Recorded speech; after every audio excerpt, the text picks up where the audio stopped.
Welcome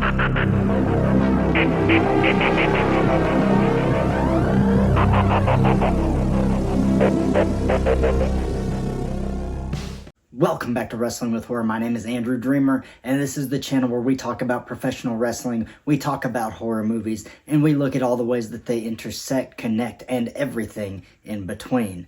Now, obviously, we have just finished talking about Scream for the past, I don't know, a couple months at least. We've done reviews of all of the Scream films. We've reviewed the new Scream film, Scream 6. We've ranked the franchise. We've ranked all the Ghostface killers.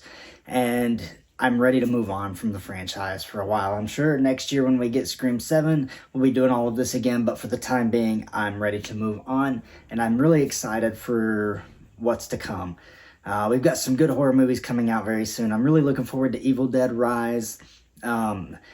You know, some of the other ones are kind of slipping my mind, but I know there's a lot of stuff coming out very soon that I'm excited for. And also there's a lot going on in the professional wrestling world as well. We got WrestleMania coming up. That's the main thing. We're going to get Roman Reigns taking on Cody Rhodes.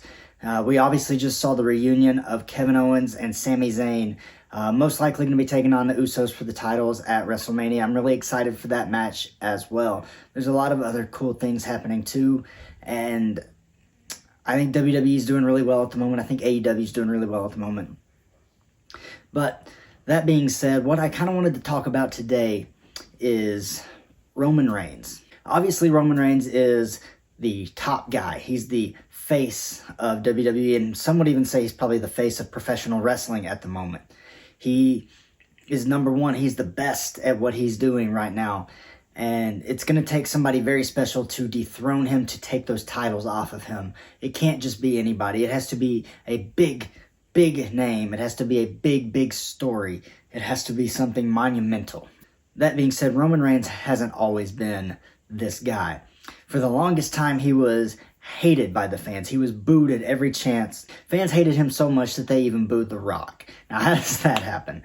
I don't really know, but it happened. And you know what? I was one of those fans. I did not like Roman Reigns for a long time. And I'm going to kind of go into why. So when Roman Reigns debuted, he was a part of the Shield, obviously. Now, I liked the Shield. I wasn't the biggest fan. I didn't think that they were the best thing ever, like a lot of people did. But I saw the potential in all three of the members of the Shield. And obviously that potential has paid off because they're all at the top of the card in their respective companies. Obviously, Dean Ambrose, now known as Jon Moxley in AEW, Seth Rollins, and Roman Reigns still in WWE. But as soon as the Shield disbanded, Roman Reigns, they started pushing him to the moon. And it was just so fast. They pushed him a lot quicker than he needed to be. His in-ring skills have always been really good, but his mic work wasn't the best. There were a lot of promos that he just kind of got lost in, and the writing wasn't the best. It didn't suit him. They just couldn't find a character to fit him, and they wanted him to be that top babyface to take John Cena's role, as John Cena was transitioning out of the company at the time, going into more of a part-time stature with the company. Obviously, this did not really work, because Roman Reigns main evented WrestleMania after WrestleMania after WrestleMania. He beat The Undertaker at one WrestleMania. He won the Royal Rumble several times, getting booed every chance that the fans got. They just were not having this. And then something happened. Roman Reigns had taken some time away. It was during the pandemic, and he wanted to be safe. He wanted to be cautious, which is, I 100% respect.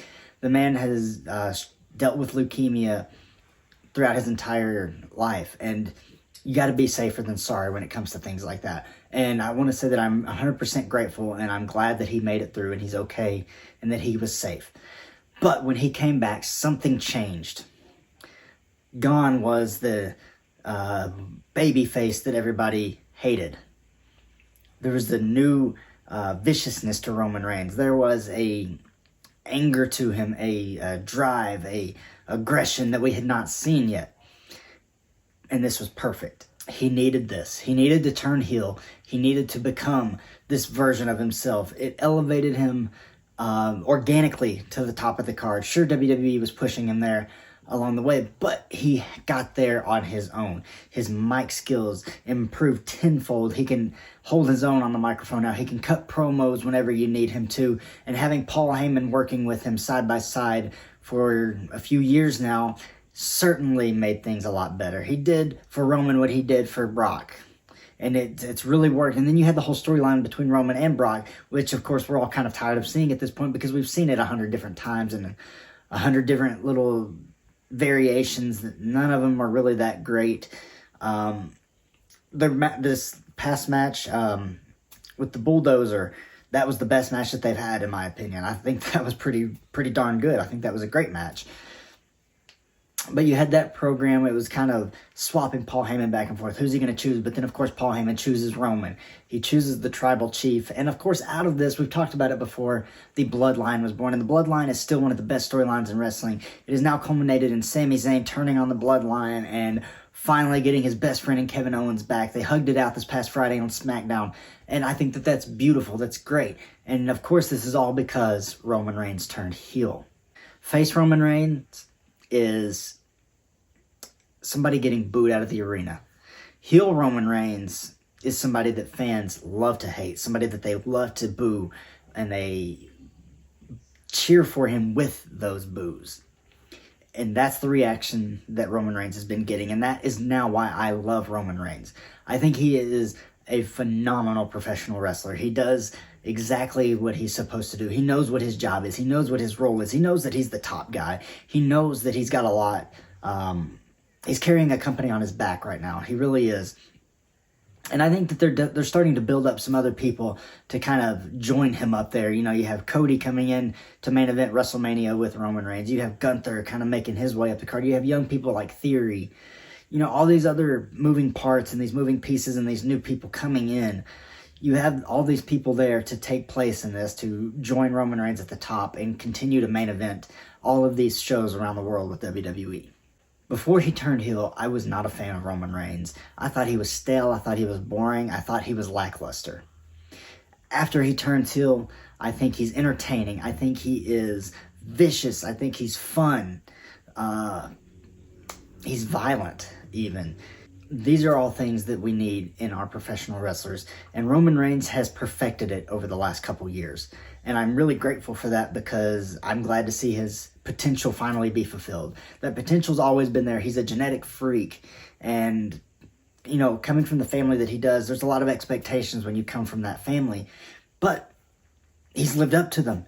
He, dare I say, has surpassed those expectations, and that is why that I like Roman Reigns now. I think he is one of my favorite professional wrestlers now, and he's probably just going to keep moving up because he's not slowing down. He's going to continue to be who he is. He's going to continue to run with the Bloodline until something happens and they decide to disband that. I don't know why they would. I think it's still strong. You don't have, even if they lose some of the titles, that doesn't matter. You can still keep the Bloodline strong. You don't have to completely break them up. But that's just the kind of things that I want to see. I want to see the Bloodline continue. I want to see Roman Reigns continue to be who he is. And I'm really excited for what he can do in the future. So as I said, that's kind of the main thing that I wanted to talk about today. Just talk about Roman Reigns a little bit. And we've done that. Let me know down below in the comments what you think about Roman Reigns. Did you like him better as a babyface, or do you like him better now as a heel, as the tribal chief? Or are you somewhere in the middle? I don't know. Let me know what you think down in the comments. As always, be respectful.